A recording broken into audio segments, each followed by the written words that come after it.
നമസ്കാരം. ഒടുവിൽ ലോകം ആശങ്കപ്പെട്ട ഇടത്തേക്ക് കാര്യങ്ങളെത്തി. അമേരിക്കയുടെ പിന്തുണയോടെ ഇസ്രായേൽ നടത്തിയ ഇറാൻ ആക്രമണത്തിൽ അവരുടെ പരമാധികാരി അയത്തുള്ള അലി ഖൊമേനി കൊല്ലപ്പെട്ടു. അദ്ദേഹത്തിൻ്റെ മകൻ ഉൾപ്പെടെ ഭരണ നേതൃത്വത്തിലേക്ക് വരുന്ന കാര്യങ്ങൾ പല വിധത്തിൽ റിപ്പോർട്ട് ചെയ്യപ്പെടുന്നുണ്ട്. എന്താണ് ഇറാനിൽ ഇപ്പോൾ നടക്കുന്നത്, എന്താണ് ഈ ആക്രമണത്തിൻ്റെ ഭാവി എന്നുള്ളത് സംബന്ധിച്ച വിശദമായൊരു വീഡിയോ ആണ്. ഇറാൻ്റെ പരമാധികാരത്തിന്മേൽ കടന്നു കയറി ഇസ്രായേലിനെ മുൻനിർത്തി അമേരിക്ക നടത്തിയ ഒടുവിലത്തെ ആക്രമണമാണ് ലക്ഷ്യം കണ്ടത്. ലോകത്തെ ഭരിക്കാൻ തീരുമാനിച്ചിറങ്ങിത്തിരിച്ച അമേരിക്കയുടെ കൊട്ടേഷൻ ഇസ്രായേൽ പൂർത്തിയാക്കുകയായിരുന്നു. ഇറാൻ്റെ പരമോന്നത നേതാവ് അയത്തുള്ള അലി ഖൊമേനിയെ വധിച്ചു.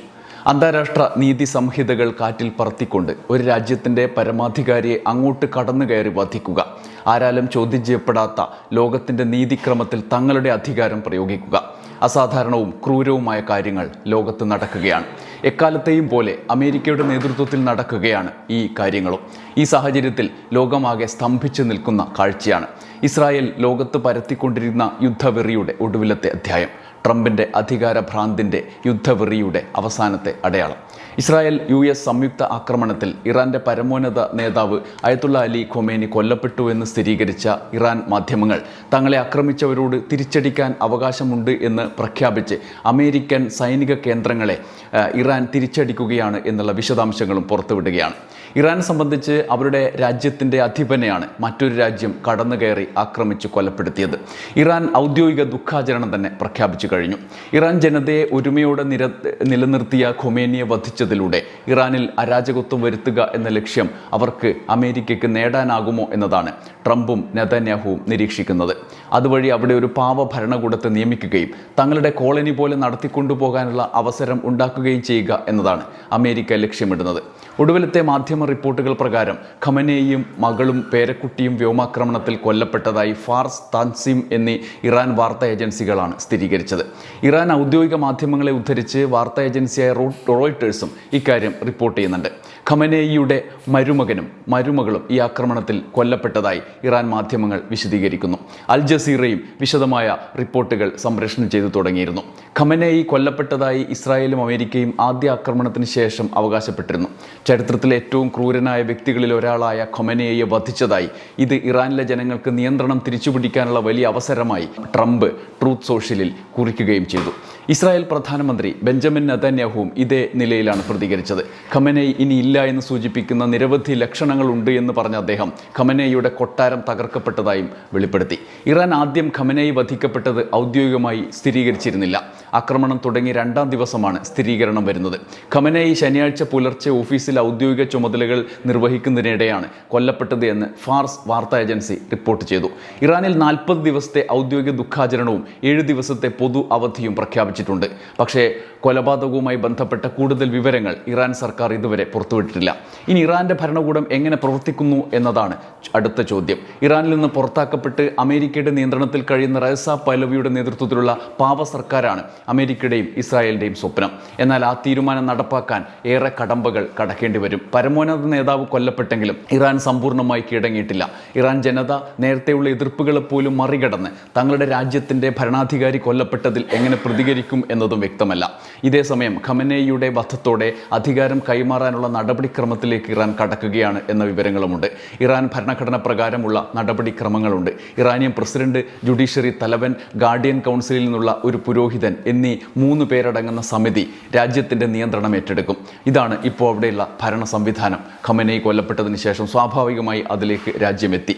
നിലവിൽ നാഷണൽ സെക്യൂരിറ്റി കൗൺസിൽ സെക്രട്ടറിയായ അലി ലാരിജാനിക്ക് കൂടുതൽ അധികാരം നൽകിയതായി അന്താരാഷ്ട്ര മാധ്യമങ്ങൾ റിപ്പോർട്ട് ചെയ്യുന്നുണ്ട്. അതേസമയം തന്നെ ഖമനേയിയുടെ മകനെ പരമാധികാരിയായി തിരഞ്ഞെടുക്കപ്പെട്ടു എന്നുള്ള വാർത്തകളും സ്ഥിരീകരിക്കാതെ വരുന്നുണ്ട്. പുതിയ പരമോന്നത നേതാവിനെ തിരഞ്ഞെടുക്കാനുള്ള പൂർണ്ണ അധികാരം 88 അംഗങ്ങളുള്ള അസംബ്ലി ഓഫ് എക്സ്പേർട്സിനാണ്.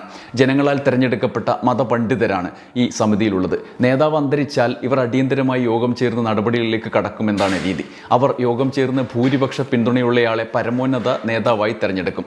ഇറാന്റെ ഭരണരീതി വെച്ച് ഇപ്പോൾ തന്നെ അവർ ഇത്തരം നടപടികളിലേക്ക് കടക്കുകയും ഒരു നേതാവിനെ തിരഞ്ഞെടുത്തിരിക്കുകയും ചെയ്യാം എന്ന വിലയിരുത്തലുകളുണ്ട്. അതിൻ്റെ തുടർച്ചയാണ് ഖമനേയിയുടെ മകൻ്റെ പേരുകൾ വരുന്നത്. എന്നാൽ അത് ആ നേതാവിനെ ലക്ഷ്യമിടാൻ അമേരിക്കയും ഇസ്രായേലും കാത്തിരിക്കുകയാണ് എന്നതിനാൽ ഉടൻ നേതാവിൻ്റെ പേര് പരസ്യപ്പെടുത്താതെ വിവരങ്ങൾ രഹസ്യമാക്കി വെച്ചതായിരിക്കാം എന്ന വിലയിരുത്തലുകൾ വരുന്നുണ്ട്.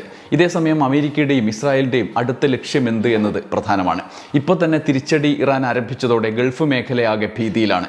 അമേരിക്കയുടെ സൈനിക ക്യാമ്പുകൾ സ്ഥിതി ചെയ്യുന്ന ഗൾഫ് മേഖലയിലാണ് ഇറാൻ്റെ ആക്രമണം കേന്ദ്രീകരിച്ചിരിക്കുന്നത്. ഇസ്രായേലിൻ്റെ ഇറാൻ ആക്രമണത്തെ തുടർന്നുണ്ടാകുന്ന പ്രതിസന്ധികൾ ഏറ്റവും അധികം ബാധിക്കുന്നത് ഇന്ത്യയെ ആണ്. അസംസ്കൃത എണ്ണ, സ്വർണം, വെള്ളി എന്നിവയുടെയെല്ലാം വിലക്കയറ്റം, ഏലമടക്കമുള്ള കാർഷിക ഉൽപ്പന്നങ്ങളുടെ കയറ്റുമതി സ്തംഭനം തുടങ്ങി വലിയ പ്രതിസന്ധികളിലേക്ക് ഇന്ത്യയും നീങ്ങും. മലയാളികളടക്കം ഇന്ത്യക്കാർ ഏറെയുള്ള ഗൾഫ് രാജ്യങ്ങളിൽ US സേനാ കേന്ദ്രങ്ങളിൽ ആക്രമണം അതിലുമധികം നേരിട്ട് നമ്മളെ ബാധിക്കും.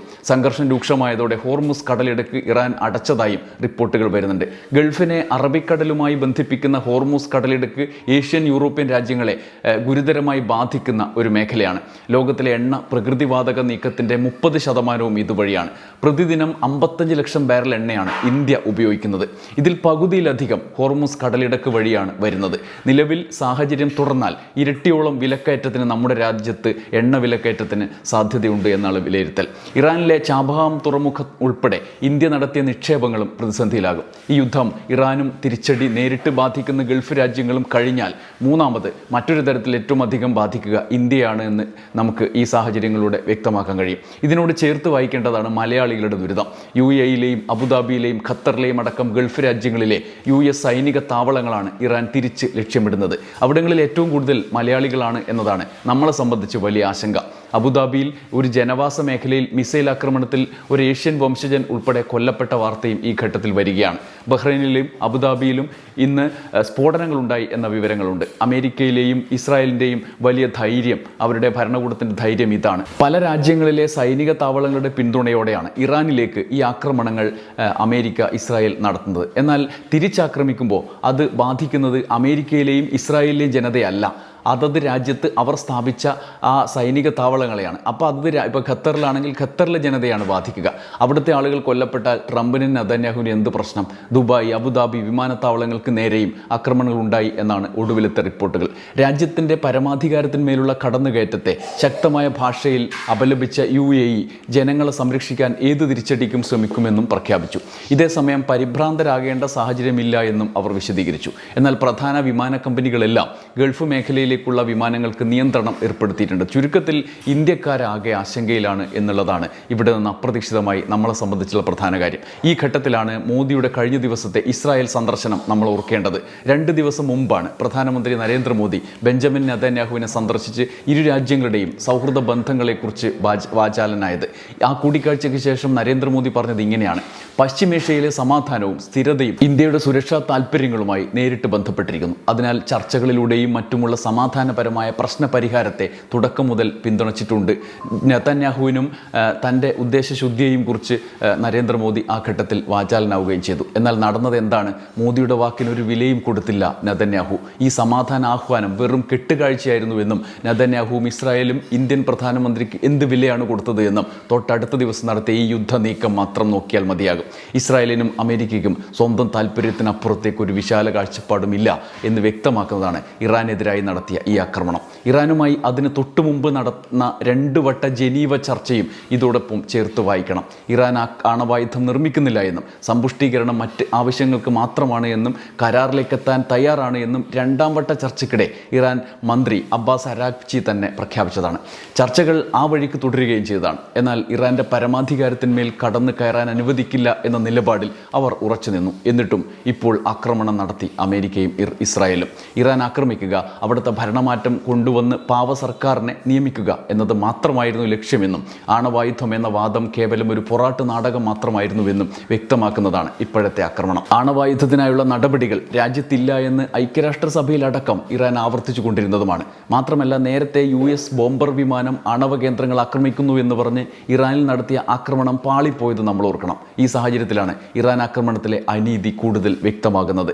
ഇതേസമയം ഐക്യരാഷ്ട്രസഭയുടെ അടിയന്തര സുരക്ഷാ കൗൺസിൽ യോഗം ചേർന്ന യുദ്ധത്തെ അപലപിച്ചു. 2 മണിക്കൂർ നീണ്ട സുരക്ഷാ കൗൺസിൽ യോഗത്തിൽ 15 അംഗങ്ങളും UN സെക്രട്ടറി ജനറൽ അന്റോണിയോ ഗുട്ടറസും ഇറാൻ ഇസ്രായേൽ അംബാസിഡർമാരും സംസാരിച്ചു. ഇറാനെതിരെ അമേരിക്കയും ഇസ്രായേലും നടത്തിയത് നഗ്നമായ ആക്രമണമാണ് എന്ന് UN secretary general Antonio Guterres വിശേഷിപ്പിച്ചു.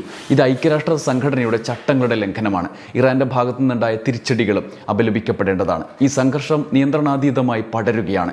ആണവ ചർച്ചകൾ നടന്നുകൊണ്ടിരിക്കെയാണ് ഇറാനെതിരെ ആക്രമണമുണ്ടായത് എന്ന് ഇറാൻ അംബാസിഡർ പറഞ്ഞു. എന്നാൽ ചർച്ചകൾ അവസാന ഘട്ടത്തിലെത്തിയെന്നും അവ തുടരുന്നതിൽ അർത്ഥമില്ല എന്നും അമേരിക്കയും ഇസ്രായേലും വാദിച്ചു. ചുരുക്കത്തിൽ UN-നെ നേരത്തെ തന്നെ ട്രംപിനും നെതന്യാഹുവിനും വിശ്വാസമില്ല. UN സെക്രട്ടറി ജനറലിന്റെ വാക്കുകൾ പോലും കേൾക്കാൻ അവർ തയ്യാറുമില്ല. ഗുട്ടറസ് ആക്രമണത്തെ അപലപിച്ചു എന്നതിനപ്പുറം ഒന്നും സംഭവിക്കാനുമില്ല.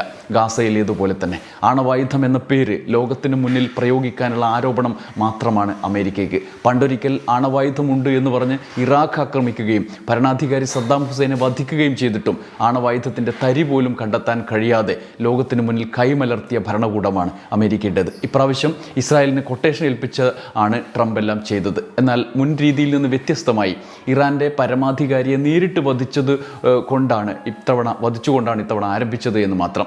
വെനസ്വേലൻ പ്രസിഡന്റ് നിക്കോളാസ് മഡുറോയെ തട്ടിക്കൊണ്ടുപോയിട്ടും അധിക നാളായിട്ടില്ല. അതിനുശേഷം അവിടെ എന്ത് സംഭവിച്ചു? ഇതിൻ്റെ എല്ലാം അവസാനം എന്താണ്? ഒരു രാജ്യത്തും കടന്നു കയറി അവിടുത്തെ ഭരണാധികാരികൾക്ക് വിധേയമല്ലാത്തവരാണ് എങ്കിൽ അവരെ കീഴടക്കുക, അല്ലെങ്കിൽ അവർക്ക് നേരെ ആക്രമണം അഴിച്ചുവിടുക, അന്താരാഷ്ട്ര നിയമങ്ങൾ കാറ്റിൽ പറത്തി ആക്രമണം നടത്തുക, ലോകത്ത് വ്യാജ നറേറ്റീവുകളിലൂടെ ജനതയെ ഭിന്നിപ്പിക്കുക, അതുവഴി അധികാര സ്ഥാപനം സാധ്യമാക്കുക.